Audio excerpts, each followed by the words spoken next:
Hello everyone, welcome back to online study. आज हम इस वीडियो में बात करने वाले हैं एक बहुत ही शानदार टॉपिक, प्रमुख युद्ध और संधि। और इसमें मैं बहुत इंपॉर्टेंट वाला जो युद्ध है, जैसे कि आप देखते हैं आंग्ल सिख युद्ध, आंग्ल मराठा युद्ध, मैसूर युद्ध, कर्नाटक युद्ध, तो इन सभी से रिलेटेड मैंने यहाँ पे आज इस वीडियो में प्रॉपर तरीके से आपको बताने वाला हूँ। यानी अगर आप इस वीडियो को एंड तक देख लेते हैं तो चाहे वो आंग्ल सिख युद्ध हो, मराठा युद्ध हो, कर्नाटक युद्ध हो, इन सभी से जितने भी क्वेश्चंस बनेंगे आप आसानी से कर सकते हैं। तो चलिए ज़्यादा समय ना लेते हुए इस वीडियो को शुरू करते हैं और वीडियो के साथ एंड तक आप बने रहिएगा और सभी क्वेश्चंस को, सभी चीज़ों को बारीकी से समझने की कोशिश करेंगे। तो शुरू करते हैं। सबसे पहले तो मैंने आपके सामने देखिए हर युद्ध के बारे में बारीकी से लिख रखा है ताकि आपको प्रॉपर तरीके से एक ही जगह सारी चीज़ें मिल जाए। तो सबसे पहले हमने यहाँ पे बात किया है कर्नाटक युद्ध के बारे में, ठीक है। कर्नाटक युद्ध, तो देखिए कर्नाटक युद्ध के संदर्भ में अगर हम देखें तो कर्नाटक युद्ध सबसे पहले तो आप समझ लीजिए, यहाँ पे मैंने लगा रखा है ताकि एक साथ आप देख करके याद कर सको कि कर्नाटक युद्ध कब कब हुआ था। तो पहला कर्नाटक युद्ध 1746 से 1748 तक, दूसरा कर्नाटक युद्ध, द्वितीय कर्नाटक युद्ध 1749 से लेकर के 1754, और तीसरा जो था 56 से लेकर के 63 तक। यानी इसको हम लोग सप्तवर्षीय युद्ध के नाम से भी जानते हैं, ठीक है। इंग्लैंड फ्रांस आपको पता होगा, सप्तवर्षीय युद्ध के नाम से भी जानते हैं। तो ये तीन प्रश्न यानी कि यहाँ से बनते हैं, इन तीनों को याद रखिए। अब सबसे पहले हम बात करेंगे कि प्रथम कर्नाटक युद्ध का क्या कारण रहा, इसमें क्या क्या चीजें आपको याद रखनी है वो देखेंगे। तो देखिए प्रथम कर्नाटक युद्ध का कारण, तो प्रथम कर्नाटक युद्ध का जो मुख्य कारण था, ऑस्ट्रेलिया में उत्तराधिकार के युद्ध के कारण अंग्रेज और फ्रांसीसी, यहाँ पे ध्यान रखना है कि अंग्रेज और फ्रांसीसी आमने सामने आए थे। भारत में तत्कालिक कारण था अंग्रेज कैप्टन बर्नेट के नेतृत्व में अंग्रेजी सेना ने फ्रांसीसी जहाजों का अधिग्रहण कर लिया था। ये क्वेश्चन आपने बहुत बार देखा होगा, ये प्रश्न आपसे हमेशा पूछा जाता है कि तत्कालिक कारण क्या था, तो फ्रांसीसी जहाजों का अधिकार कर लिया गया। ये प्रश्न आपको हमेशा ऑप्शंस में देखने को मिलता है, तो यहाँ से एक क्वेश्चन तो ये बन जाएगा, तो ये ध्यान रखना है। चलिए इसके बाद हम सेकेंड स्लाइड पे बढ़ते हैं और सेकेंड स्लाइड में और भी इससे जुड़ी हुई जो सवाल चीजें होंगी वो आप देखिए। प्रथम कर्नाटक युद्ध में यहाँ पे देखिए आगे क्या कह रहा है कि प्रथम कर्नाटक युद्ध में फ्रांस ने चांद साहब की सहायता की तथा ईस्ट इंडिया कंपनी ने कर्नाटक के नवाब अनवरुद्दीन का सहयोग कर रहे थे। तो यहाँ से देखिए क्वेश्चन ये बन सकता है कि प्रथम कर्नाटक युद्ध में ईस्ट इंडिया कंपनी ने कर्नाटक के किस नवाब की सहायता की थी। तो यहाँ से प्रश्न बनेगा अनवरुद्दीन का सहयोग कर रहे थे, और जबकि फ्रांस जो थे वो किसका सहयोग कर रहे थे, तो चांद साहब का सहयोग कर रहे थे, राइट। इसी के तहत 1946 में अड़यार का जो युद्ध फ्रांस और यहाँ पे 19 नहीं 1746 होगा, 1746 का अड़यार का युद्ध फ्रांस और नवाब अनवरुद्दीन के बीच में हुआ। फ्रांस ने मद्रास को अपने कब्जे में ले लिया था। और प्रथम कर्नाटक युद्ध यहाँ पे सब 1700 होगा, 1748 में यूरोप में हुई एला सापल की संधि। देखिए ओक्साला सैपल लिखा है, कहीं कहीं एला सापल लिखता है, तो इसको याद रखिएगा कि 1748 में एला सापल के संधि के तहत 1748 में एला सापल के संधि के तहत समाप्त हुआ। तो ये प्रश्न ये भी पूछा जाता है कि प्रथम कर्नाटक युद्ध का समापन कब हुआ। तो प्रथम कर्नाटक युद्ध का समापन एला सापल के संधि के तहत 1748 में हुआ। प्रथम कर्नाटक युद्ध चला था 1746 से लेकर के 1748 तक, राइट। एक चीज क्लियर हो गई। अब इसके बाद द्वितीय कर्नाटक युद्ध पे बढ़ते हैं। तो द्वितीय कर्नाटक युद्ध के संदर्भ में अगर हम देखें तो कब हुआ था, 1749 से 1754, 1749 से 1754। तो यहाँ पे देखिए द्वितीय कर्नाटक युद्ध 1749 से 1754 तक 5 वर्षों तक के चला था। इस युद्ध में फ्रांसीसी हैदराबाद के मुजफ्फर जंग तथा कर्नाटक में चांद साहब को अपना समर्थन देते थे। यानी जो फ्रांसीसी थे, पहले भी हमने देखा था ऊपर में कि चांद साहब को ये सहयोग करते थे, सहमत करते थे, जबकि ईस्ट इंडिया कंपनी हैदराबाद में आसिफ जहां के बेटे नसीर जंग का और कर्नाटक में नवाब अनवरुद्दीन का समर्थन करते थे। जस्ट पहले वाला ही कॉन्सेप्ट है, लेकिन यहाँ पे एक नाम आपको देखने को मिला है, ये मुजफ्फर जंग, और साथ ही साथ यहाँ पे हैदराबाद की आसिफ जंग के बेटे नसीर जंग। ये चीज दो यहाँ पे नया नाम आपको देखने को मिला। अब इसके बाद अगर हम आगे देखेंगे तो इसमें क्या पॉइंट्स है वो समझ लीजिए कि द्वितीय कर्नाटक युद्ध में, इस युद्ध में फ्रांसीसी जो गवर्नर थे, फ्रांसीसी गवर्नर डुप्ले तथा ईस्ट इंडिया कंपनी का नेतृत्व कर रहे थे कौन, तो रॉबर्ट क्लाइव। तो यहाँ से दो प्रश्न बनेगा। पहला प्रश्न ये कि द्वितीय कर्नाटक युद्ध में फ्रांसीसियों का नेतृत्व कौन कर रहे थे या फिर गवर्नर कौन थे? तो डुप्ले थे। कौन? डुप्ले थे। जबकि ईस्ट इंडिया कंपनी की बात करते हैं, उसका नेतृत्व करता रॉबर्ट क्लाइव थे। तो ये प्रश्न बनेगा। साथ ही साथ द्वितीय कर्नाटक युद्ध के दौरान 1749 में युद्ध में अनूरुद्दीन की हत्या फ्रांसीसियों के द्वारा कर दी जाती है और हैदराबाद में नासिर जंग की भी हत्या कर दी जाती है। तो यहाँ से हमें ये चीज देखने को मिलेगा, थोड़ा सा इंपॉर्टेंट रहेगा, ध्यान रखिए। जो क्वेश्चंस एग्जाम्स के लिए इंपॉर्टेंट है वो मैं आपको वहीं पे बता दूंगा कि ये कहाँ से पूछा जाता है, और कुछ जो चीजें वो थोड़ा सा आपको कॉन्सेप्चुअल याद रखना है, थोड़ा सा जानकारी के लिए याद रखना है। अब यहाँ पे बात करते हैं हम लोग फिर से कि जो द्वितीय कर्नाटक युद्ध के संबंध में 1751 में रॉबर्ट क्लाइव कर्नाटक की राजधानी आरकॉट, ठीक है, आरकॉट पर हमला करता है और उसके अगले वर्ष 1752 में मैसूर, तंजौर और मराठों की सहायता से चांद साहब को हरा देता है। तो चांद साहब कहाँ पे था? कर्नाटक में था, ठीक है, कर्नाटक में, जिसके समर्थन फ्रांसीसी जो कि कर रहा था, और रॉबर्ट क्लाइव अंग्रेजों का जो कि सेनापति कह सकते हैं या ईस्ट इंडिया कंपनी का नेतृत्व करता थे। ये चीज ध्यान रखिए। और उनकी हत्या कर दी जाती है तथा कर्नाटक का नवाब अनूरुद्दीन के बेटे मोहम्मद अली को बनाया जाता है। यानी कर्नाटक का जब नया नवाब किसको बनाया जाता है? तो अनवरुद्दीन की जो हत्या कर दी गई थी पीछे, उसमें हमने देखा था उसके बेटे मोहम्मद अली को बनाया जाता है। इस हार के बाद डुप्ले को वापस फ्रांस भेज दिया जाता है। कर्नाटक के द्वितीय युद्ध के बाद पांडिचेरी की संधि होती है। यानी कि ध्यान रखेंगे, पहला जो संधि था किस संधि के तहत समाप्त हुआ? तो पहला संधि एला-सापल की संधि 1700 जो कि हमने 48 में देखा था। दूसरा जो संधि होता है पांडिचेरी की संधि 1754 में होता है। द्वितीय कर्नाटक युद्ध का समापन इसी संधि के तहत होता है। ये इंपॉर्टेंट है, ठीक है। चलिए अब इसके बाद हम आगे बढ़ते हैं और अगले स्लाइड पे बढ़ते हैं। तृतीय कर्नाटक युद्ध, तीसरा कर्नाटक युद्ध को समझिए। तीसरे कर्नाटक युद्ध की अगर हम बात करें तो ये आपको बताया गया था 1756 से लेकर के 1763 तक, करीब 7 वर्षों तक, सप्तवर्षीय युद्ध के नाम से हम इसको जानते हैं। यहाँ पे पढ़ सकते हैं कि तीसरे कर्नाटक युद्ध का समय 1756 से 1763 तक था। इस युद्ध में ईस्ट इंडिया कंपनी ने बंगाल में चंद्रनागौर, कासिम बाजार और बालासोर में बुरी तरह से हरा दिया गया। यानी कि ईस्ट इंडिया कंपनी ने इसको हरा। और साथ ही साथ 1759 तक उत्तरी सरकार, यानी वर्तमान समय में हम जानते हैं आंध्र प्रदेश और उड़ीसा का जो समुद्री तट है उसको उत्तरी सरकार तट के नाम से जानते हैं, ठीक है। पर ईस्ट इंडिया कंपनी ने कब्जा कर लिया। 1760 में तमिलनाडु में ईस्ट इंडिया कंपनी के सर आयरकुट के नेतृत्व में वांडीवास का युद्ध हुआ। तो ये ध्यान रखें, यहाँ से प्रश्न हमेशा ये बनता है कि वांडीवास का युद्ध हुआ कब था? 1760 में। और वांडीवास पड़ता कहाँ पर है? तो ये तमिलनाडु का एक जगह था वांडीवास, जिसमें फ्रांसीसियों को बुरी तरह से हार हुई, यानी फ्रांसीसियों का बुरी तरह से हार हुई। 1763 में तीसरे कर्नाटक युद्ध का अंत पेरिस की संधि के तहत। चलिए अब यहाँ पे एक बार रिवाइज कर लेते हैं। पहला जो कर्नाटक युद्ध हुआ कब से कब आपको पता हो गया, 1746 से लेकर के 1748 तक। संधि कौन सा हुआ? तो एला-सापल की संधि। दूसरे कर्नाटक युद्ध की बात करें तो 49 से लेकर के 54 तक। दूसरा पांडिचेरी की संधि के तहत 1754 में। तीसरा कर्नाटक युद्ध की बात करें तो 56 से लेकर के 63 तक, और यहाँ पे पेरिस की संधि के तहत 1763 में ये भी युद्ध समाप्त होता है। तो कर्नाटक युद्ध तीनों आपका कंप्लीट हो गया और यहाँ से जो भी प्रश्न बनेंगे आप आसानी से कर सकते हैं। अब चलिए, अब हमारा नेक्स्ट जो पॉइंट है वो है अफगान युद्ध। अफगान युद्ध है। तो अफगान युद्ध देखिए यहाँ पे मैंने लिख रखा है कि कितनी अफगान युद्ध हुई है।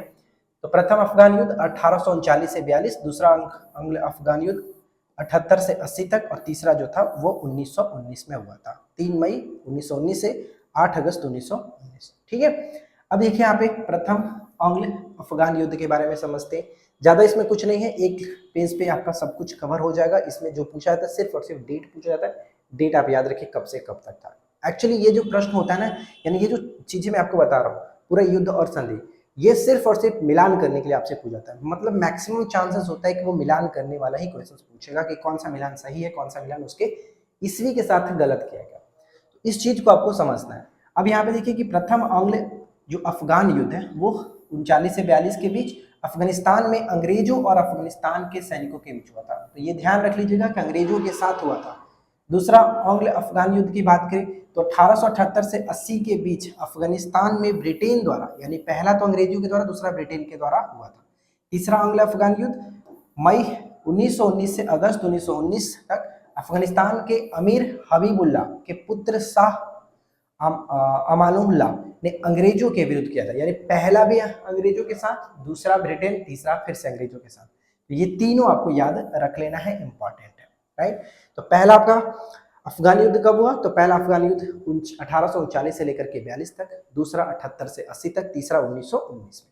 तो देखिए दो चीज हमने कवर कर लिया, एक तो आपका कर्नाटक युद्ध, दूसरा अफगान। अब बारी आती है हमारी तीसरा जो कि सिख युद्ध के बारे में। देखिए सिख युद्ध से रिलेटेड भी कई सारे प्रश्न, एक्चुअली ये प्रश्न पूरा का पूरा आपको मैं बता चुका हूँ कि ये सिर्फ और सिर्फ मिलान करने के संदर्भ में ज्यादातर पूछे जाते हैं। तो इनको आप इसी तरह से सबसे पहले तो कोशिश करिए कि इनके जो ईस्वी है उनको याद रखें। तो आंग्ल सिख युद्ध, सिख युद्ध पहला जो हुआ था 1845 से 46, दूसरा सिख युद्ध 48 से 49 और तीसरा 49 में ही हुआ था। जैसे आंग्ल सिख युद्ध प्रथम के बारे में समझिए कि रणजीत सिंह कुछ महत्वपूर्ण उपलब्धियों के बावजूद पंजाब में एक स्थायी सिख राज्य स्थापित नहीं कर सका। सितंबर 1843 में महाराजा रणजीत सिंह के अल्पवयस्क के पुत्र दिलीप सिंह को महाराजा घोषित कर दिया गया। दिलीप सिंह की माता रानी जिंदा को उसका संरक्षण एवं हीरा सिंह को वजीर नियुक्त किया गया। रानी जिंदा एक विलासितापूर्ण अयास्त महिला थी। 1847 में मेजर ब्रांडफुट की लुधियाना में कंपनी के एजेंट के रूप में नियुक्ति की गई। तो देखिए यहाँ पे जो भी चीजें बताई गई है उसमें से सबसे इंपॉर्टेंट आपका यही रहेगा कि मेजर ब्रांडफुट के लुधियाना में कंपनी के एजेंट के रूप में कब नियुक्ति किया गया था? तो 1843 में। और 1843 से संबंध में एक और चीज आपको याद आ रहा है क्या? जो लॉर्ड एटनबरो थे उन्होंने दास प्रथा का उन्मूलन किया 1833 के चार्टर एक्ट के तहत, वो भी आपको याद होना चाहिए। अब इसके बाद हमारा आता है इसके अंतर्गत जैसे कि 1844 में गवर्नर जनरल बनकर के लॉर्ड हार्डिंग भारत आया था तथा उसने मेजर यहाँ पे हुआ मेजर ब्रांडफुट को पेशावर से पंजाब तक ब्रिटिश नियंत्रण स्थापित करने का स्पष्ट निर्देश दिया। अंग्रेजों ने लाहौर पर भी अधिकार कर लिया तथा सिखों को लाहौर की संधि यानी सिखों के साथ लाहौर की जो संधि है 9 मार्च 1846 करने के लिए बाध्य किया गया। तो ये प्रश्न यहाँ पे इंपॉर्टेंट है, रिपीट हुआ है कई बार कि लाहौर की संधि कब हुई थी? 9 मार्च 1846 को। सतलज नदी के पार के सिखों के जो समस्त प्रदेश थे अंग्रेजों को सौंप दिए गए इस संधि के तहत। तो ये आपको थोड़ा सा याद रखना, ठीक है। अब इसके बाद हम आगे बढ़ते हैं और अगला पॉइंट देखिए। इसमें अगला जो चीजें हैं 13 जनवरी 1849, ध्यान से समझिएगा कि 13 जनवरी 1849 को शेर सिंह के नेतृत्व में सिखों एवं कमांडर गफ के नेतृत्व में अंग्रेजों के बीच चिलियावाला का युद्ध हुआ। तो ये प्रश्न कई बार आपने देखा होगा कि चिलियावाला का युद्ध कब हुआ था? तो 1849 में। क्वेश्चंस बहुत बार ये रिपीट हुआ है कि चिलियावाला का युद्ध कब हुआ? 1849 में। इस युद्ध का कोई परिणाम नहीं निकला परंतु अंग्रेजों को अपार क्षति हुई थी। यानी मिलान करने के या फिर कथन के संबंध में आपसे पूछा जा सकता है कि इसमें क्या हुआ था? तो अंग्रेजों को अपार क्षति हुई थी, ये कथन के फॉर्म में आपको याद रखना है।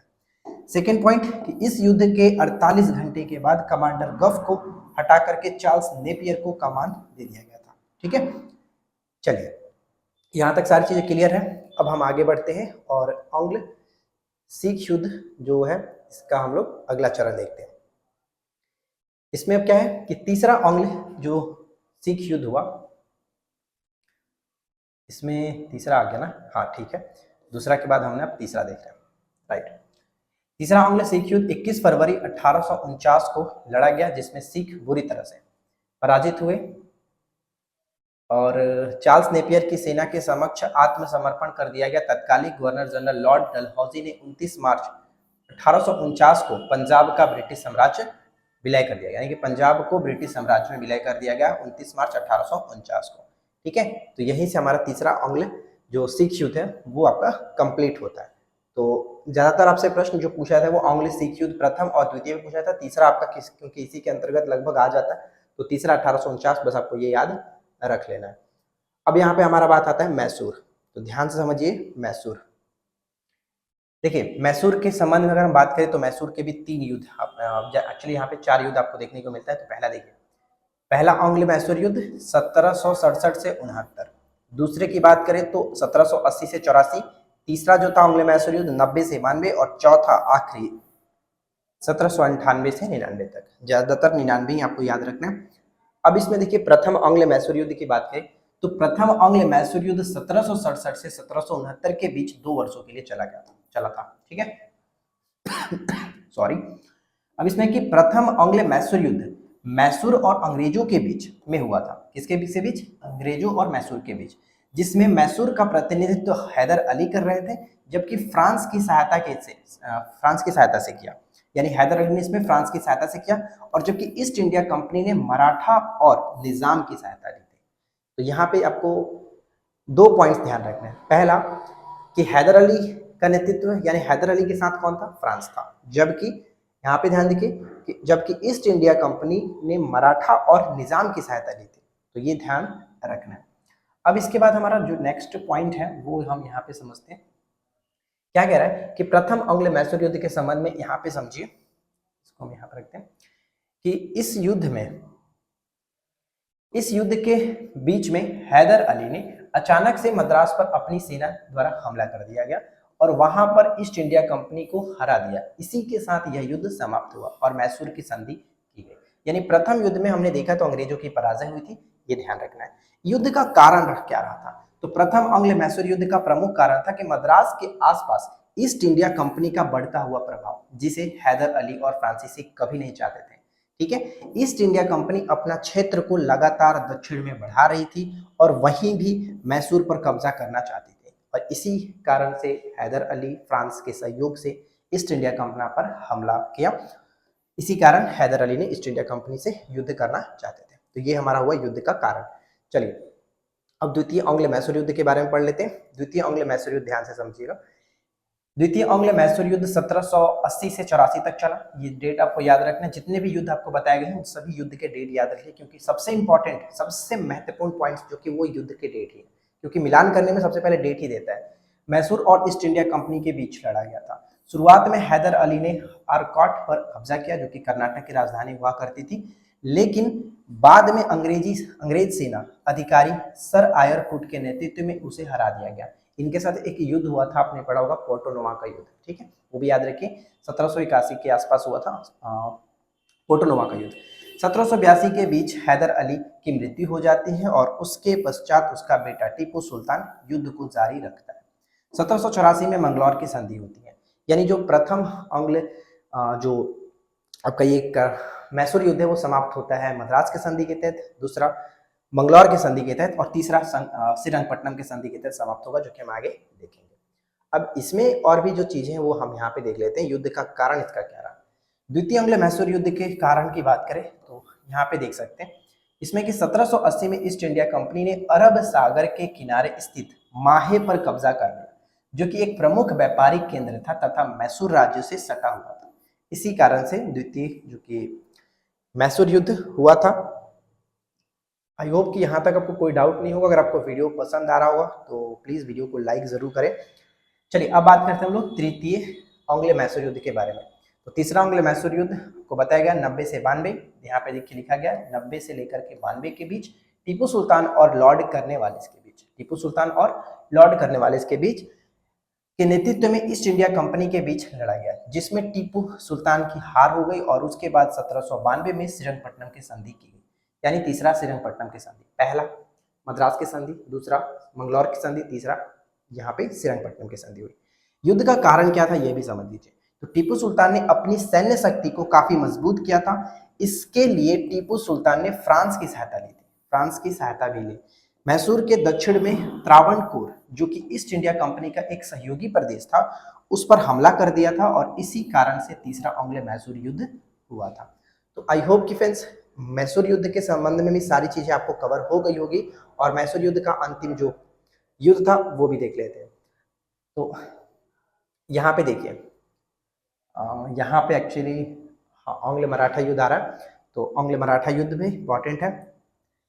जैसे कि चौथा जो आंग्ल मैसूर हुआ था उसमें यहाँ पे मैंने मेंशन नहीं किया, तो मैं आपको बताता हूँ, वहाँ पे टीपू सुल्तान की मृत्यु हो गई थी, वो बस याद रखना है चौथे आंग्ल मैसूर युद्ध में, राइट। अब यहाँ पे आता है हमारा आंग्ल मराठा युद्ध। तो आंग्ल मराठा युद्ध के संदर्भ में देखिए तीन चीजें ध्यान रखना है, कब कब हुआ था। तो प्रथम आंग्ल मराठा युद्ध 75 से लेकर के 82, ये इंपॉर्टेंट रहेगा, 75 से लेकर के 82 तक। इसके बाद द्वितीय आंग्ल मराठा युद्ध 1803 से 1805, कहीं कहीं 6 लिखता है, कहीं 5 लिखता है, तो कोई दिक्कत नहीं है। तृतीय आंग्ल मराठा युद्ध 1817 से लेकर के 18 तक।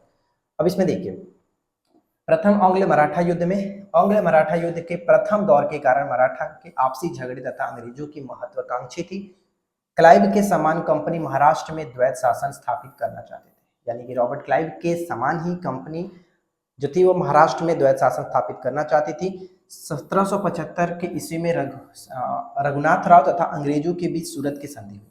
और आपको पता होना चाहिए कि यही संधि था जो कि प्रथम आंग्ल मराठा युद्ध का कारण बना था। क्वेश्चंस पूछा जाता है कि प्रथम आंग्ल मराठा युद्ध की शुरुआत जो थी वो किस संधि के बाद हुई थी, किस संधि के तहत हुई थी, तो सूरत की संधि। और इसी संधि के फलस्वरूप प्रथम आंग्ल मराठा युद्ध हुआ। 1882 में सलबाई की संधि, जो कि अंत की बात करते हैं, तो यहाँ पे 1782 हो गया, कुछ पॉइंट्स मिसप्रिंट हो गए मतलब टाइप करने में, तो 1782 होगा। 1782 में सलबाई की संधि अंग्रेज तथा महादजी सिंधिया के बीच से प्रथम आंग्ल मराठा युद्ध का समाप्त हुआ तथा एक दूसरे के विजित क्षेत्र लौटा दिए गए।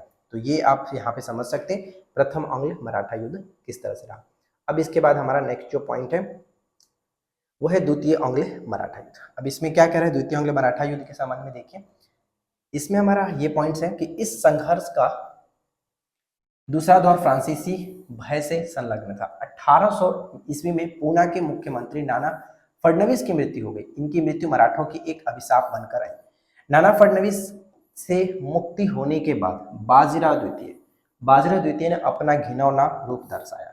उन्होंने अपनी स्थिति को बनाए रखने के लिए मराठा सरदारों में झगड़े करवाए तथा षड्यंत्र रचे थे। तो ये कुछ चीजें थी जो कि थोड़ा सा जानकारी के लिए महत्वपूर्ण था। अब इसके बाद जो की पॉइंट्स है वो आपको याद रखना है। जैसे द्वितीय आंग्ल मराठा युद्ध के संबंध में ये समझिए कि बाजीराव द्वितीय ने भाग करके बेसिन में शरण ली और 1802 में अंग्रेजों के साथ बेसिन की संधि की थी। अंग्रेजों के साथ बेसिन की संधि इन्होंने कब किया, तो ये चीज आपको ध्यान रखना है। 1802 में बेसिन की संधि हुई थी। बेसिन की संधि याद रखेंगे मराठा और अंग्रेजों के बीच हुई थी। बाजीराव द्वितीय ने किया था मराठों की तरफ से, ठीक है। इस संधि के अनुसार क्या क्या चीजें हुआ यहाँ पे आप पढ़ लीजिए, क्योंकि ये पॉइंट्स इंपॉर्टेंट रहेगा मिलान करने के लिए, या फिर हो सकता है कि कथन के फॉर्मेट में दे दे कि बेसिन के संधि के संबंध में कौन कौन सी चीजें जो कि सही है। तो पेशवा ने अंग्रेजी संरक्षण स्वीकार कर ली और भारतीय तथा अंग्रेजी पदातियों की सेना में पूर्ण रखना जो कि स्वीकार कर लिया। पेशवा ने सूरत नगर कंपनी को दे दिया। पेशवा ने निजाम से चौथ प्राप्त करने का जो अधिकार छोड़ दिया और अपनी विदेशी मामले कंपनी के अधीन कर लिए। चौथ क्या था, तो आपको पता है कि मराठा के संबंध में चौथ एक प्रकार का कर हुआ करता था, स्वदेशमुखी भी कर था। अप्रैल 1804 में होलकर तथा कंपनी के बीच युद्ध छिड़ गई। यद्यपि आरंभ में होलकर को कुछ सफलता मिली, परंतु अंत में उसे पराजित होना पड़ा। विवश होकर के होलकर ने अंग्रेजों के साथ सर जॉर्ज वार्लो से एक संधि की, जिसको हम लोग जानते हैं राजपुर घाट की संधि, और इसी संधि के तहत द्वितीय आंग्ल मराठा युद्ध का समापन होता है 1803 से 1805। चलिए अब इसके बाद है तृतीय आंग्ल मराठा युद्ध। तृतीय आंग्ल मराठा युद्ध आता है। इस युद्ध के मतलब कि यहाँ पे पढ़ सकते हैं कि इस युद्ध का तृतीय तथा अंतिम चरण लॉर्ड हेस्टिंग्स के समय में, क्योंकि लॉर्ड हेस्टिंग्स का समय 1813 से 1823 तक था और इसी बीच आपका हुआ था 1817 से 18 के बीच।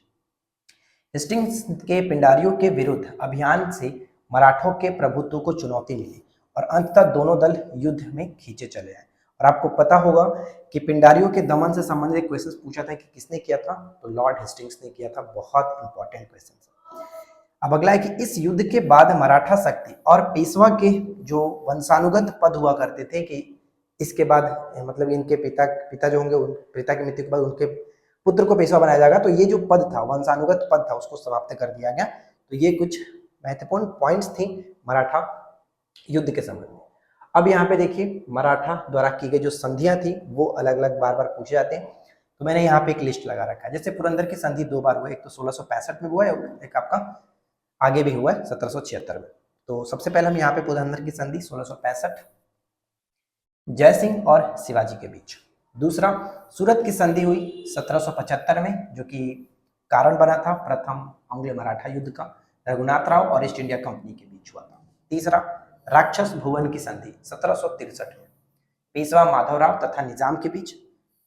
कंकापुर की संधि 1769, माधवराव और जनोजी के बीच। संगोली की संधि 1750 में, बालाजी बाजीराव एवं राजाराम के बीच, ये इंपॉर्टेंट है।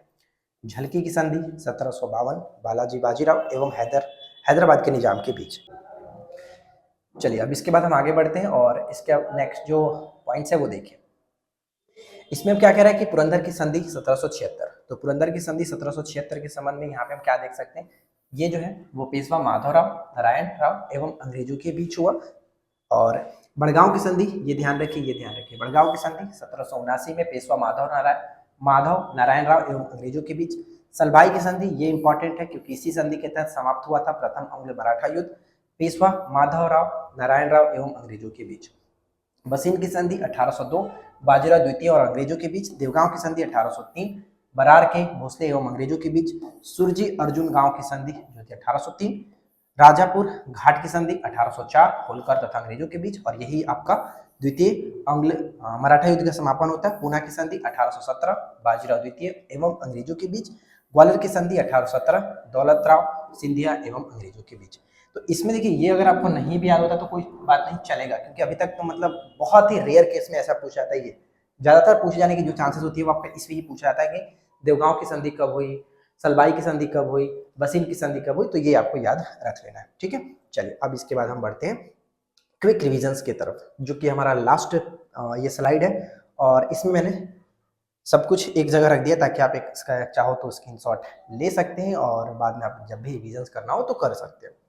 आप स्क्रीनशॉट एक बार ले लीजिए, उसके बाद हम चलिए बढ़ते हैं। क्विक रिविजन्स में देख लीजिए कर्नाटक युद्ध। तो कर्नाटक युद्ध की अगर हम बात कर रहे हैं तो इसमें देखिए 3 कर्नाटक युद्ध हुआ। पहला 1746 से 1748, 49 से 54 और 56 से 63 3 कर्नाटक युद्ध। अंग्रेज सिख युद्ध की बात करते हैं तो पहला, दूसरा, तीसरा।